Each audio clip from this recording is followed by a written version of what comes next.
Hi, this is Viraj. Welcome to finviraj.com. So మనం ఈరోజు ట్రేడింగ్లో ప్రైస్ యాక్షన్ ఇండికేటర్ అయినటువంటి ఫిబొనాచి రిట్రేస్మెంట్ గురించి తెలుసుకుందామండి. సో ఈ ఫిబొనాచి రిట్రేస్మెంట్ అనేది యాక్చువల్గా మనం జనరల్గా యూస్ చేసేదైతే ట్రెడిషనల్ యూస్ చేస్తూ ఉంటాము. ఫిబొనాచి పివోట్ పాయింట్స్ కూడా ఉంటాయి. సో ఫిబొనాచి పివోట్ పాయింట్స్ మనకి బ్యాంక్ నిఫ్టీలో చాలా ఎక్సలెంట్గా వర్క్. సో ట్రేడింగ్ వ్యూలోకి వెళ్ళి ఇండికేటర్స్ పివోట్ పాయింట్స్ అని టైప్ చేస్తే పివోట్ పాయింట్స్ స్టాండర్డ్ అని ఉంటుందండి. సో దాని మీద క్లిక్ చేస్తే మీకు పివోట్ పాయింట్స్ వచ్చేస్తాయి. సో మీరు సెట్టింగ్స్ గేర్లోకి వెళ్ళి ఈ పివోట్ లెవెల్ మాత్రం వేరే కలర్ పెట్టుకోండి. So S1, S2, S3, R1, R2, R3 ఈ మూడు ఉంచుకొని S4, R4 and S5, R5 ఇవి తీసేయండి కన్ఫ్యూజన్ లేకుండా. ఓకే, షో ప్రైస్ దగ్గర ప్రైస్ తీసేయండి, ఓన్లీ లేబుల్ మాత్రం ఉంచండి. టైప్లో ఫిబొనాచి సెలెక్ట్ చేసుకోండి. ఫిబొనాచి సెలెక్ట్ చేసుకొని ఓకే ప్రెస్ చేస్తే మీకు ఇవి ఫిబొనాచి పివోట్స్ అండి. సో మనకి ఎప్పుడైతే S1 దగ్గర నుంచి క్రాస్ అయి పైకి వెళుతుందో, అంటే S1ని క్రాస్ చేసి ఒక బుల్లిష్ క్యాండిల్ వేస్తుందో, అది మస్ట్ అండ్ షుడ్గా పివోట్ని అంటే CPR సెంట్రల్ పివోట్ని టచ్ చేయడానికి అవకాశం ఉంటుంది.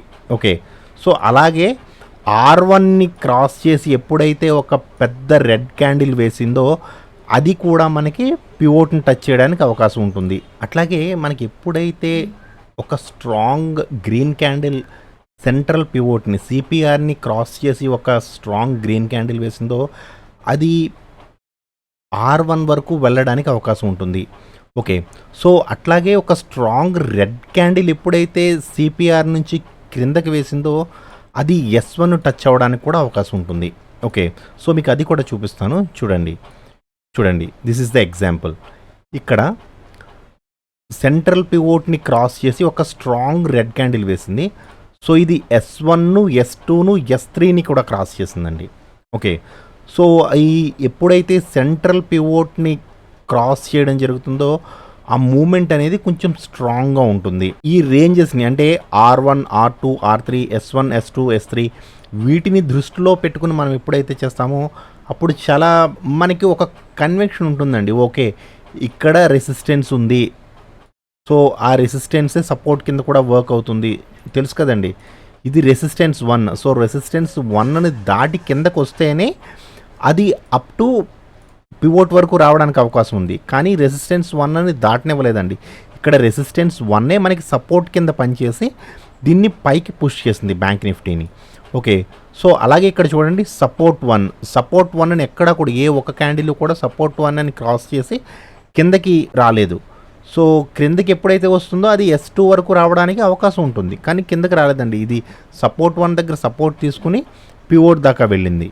ఓకే, సో అలాగే ఎప్పుడైతే మనకి పివోట్ని క్రాస్ చేసిందో ఈ లెవెల్లో మనకి పివోట్ని క్రాస్ చేసింది చూడండి. మీరు ఇక్కడ ఎంట్రీ తీసుకుంటే ఇక్కడ స్టాప్ లాస్ పెట్టుకుంటారు. So this is the target, మనకి R1 అనేది టార్గెట్ అన్నమాట. పివోట్ పాయింట్స్ చాలా ఎక్సలెంట్గా వర్క్. సో అందులోనూ మనకి ట్రెడిషనల్ పివోట్స్ కంటే కూడా ఫిబొనాచి పివోట్ పాయింట్స్ అనేవి ఇంకా ఎక్కువ పర్ఫెక్ట్గా వర్క్ అవుతాయి. మనం ప్రతిరోజు డిస్కస్ చేసుకునేది కూడా ఫిబొనాచి రిట్రేస్మెంట్ అండి. Fibonacci retracement and Fibonacci extension.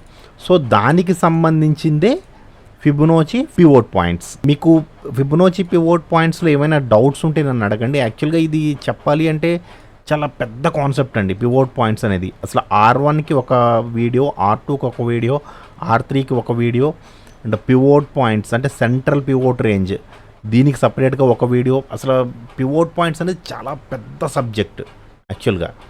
So అది డిస్కస్ చేయాలంటే చాలా టైం తీసుకుంటుంది. ఇన్ కేస్ మీకు క్లియర్గా ఒక కోర్స్ టైప్లో కావాలి పివోట్ పాయింట్స్ అంటే నన్ను కామెంట్ సెక్షన్లో అడగండి. పివోట్ పాయింట్స్కి సపరేట్గా ఒక 10 వీడియోస్ చేసుకుందామండి. పివోట్ పాయింట్స్ అంత డీప్ సబ్జెక్ట్, చాలా బాగుంటుంది కూడా. యాక్చువల్గా కన్ఫ్యూజన్ ఉండదు, కన్ఫ్యూజన్ లేకుండా నీట్గా చేసుకోవచ్చు. సో మీకు ఇంట్రెస్టెడ్ అయితే నన్ను కామెంట్ సెక్షన్లో అడగండి, I will make that video. So నేను పెట్టిన వీడియో మీకు నచ్చినట్లయితే లైక్ చేయండి, ఛానల్ని సబ్స్క్రైబ్ చేయండి. Thank you.